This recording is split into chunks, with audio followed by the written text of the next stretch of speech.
الله وبركاته أجاكس iyo Barcelona waxa iska xaadirnaa Europa League maadaama labadooda laga badiyay cawada Liverpool waxay soo bandhigtay ciyaar qurux badan runtii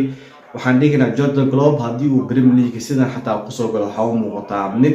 inaba tusaale ahaan ciidanka Elliot waxaan dhigaynaa World Cup-ka totally sana lagu yeeray misanana ahaantay bandhiga qurux badan oo ku jiro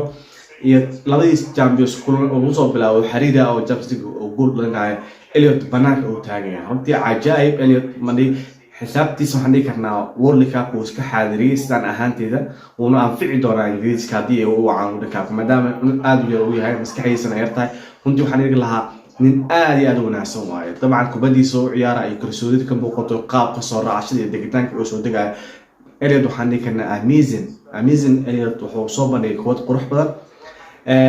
Darwin Núñez isla kulanka asal lagu soo bilaabo kulanka lagu soo bilaabo wuxuu ku lug leeyahay gool inoo dhaliyo waan aragteen Darwin Núñez hadii lagu soo bilaabo wuxuu taagan yahay diyaar waxaan waa inaan qaato kaalintiida waan aragteen kulankan iyo kulanka sii horeeyay waa lagu soo bilaabay gool uu dhaliyay cawada waxa uu muujiyay gool uu dhaliyay ilaa ay gool oo cunay Robert Firmino oo si goolkaasna ahayd gool cajaa'ib Robert Firmino oo baasay laakiin birta kaga dhacday Salah asratis form fiican oo Champions League kaga jira shan gool dhaliyay kubadiis lama haysan kareeto Barcelona oo soo laaban Barcelona runtii waxay ahayd kulan caad ku soo dhamaatay Barcelona waxa loo diray total Europa League 4 dhibcood la imaadeen 4 dhibcoodna way ku filnaa waysay hal kulan ay badiyeen iyo hal kulan Baraja la galay Inter waay Barcelona ceeb la hooyatay waxaan dhiganaa bye Barcelona Europa League iska xaadiri waa sanadkii labaad xiriir Europa League ay aadayaan Barcelona waxa sideen ciyaartoy Lewandowski adduun qarrac ay qaadatay laakiin waxa soo xir jiri waayeen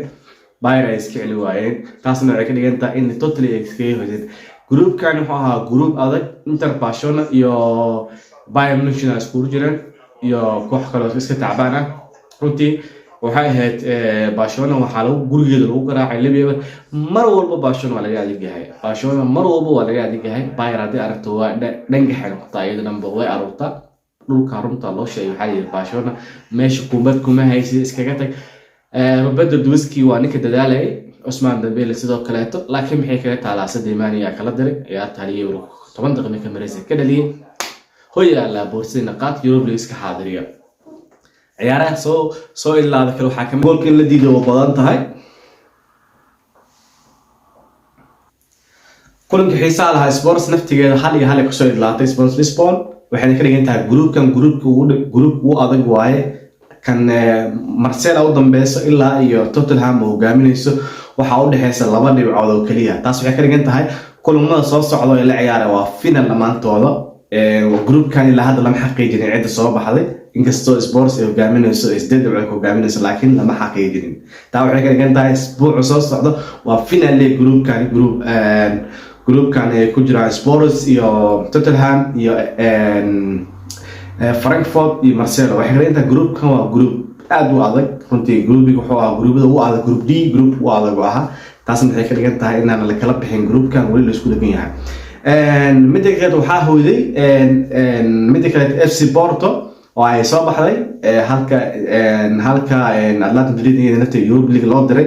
Europa League sanadkan xamaasado leeyahay waxa joogta Barcelona Ajax Atletico Madrid iyo kuwa kala soo raac runtii oo Europa League aan sanadka xamaasad la iyo Manchester United Arsenal joogan runtii waxay ahaayeen guud ahaan ciyaaran runtii waxay ciyaar xiiso leh waxa Inter Milan iyadana si qurux badan ay ku badisay 4-0 Lukaku xitaa uu bedel ku soo galay goolkiisa afraad oo dhalay Inter Milan waxay taagan tahay dalka Barcelona hore u soo socdo ciyaar qurux badan qaatay Napoli Liverpool halkii Bayern ay qaatay ciyaar fiican halka Barcelona ay niyad jab kala weydaan ayagoo ciyaartoy badan soo qaatay waxay iska xadinayaan Europa League hadda ka shaqo muuqaalkan la garay asxaabtana gaasoo ku maasantaan joogaga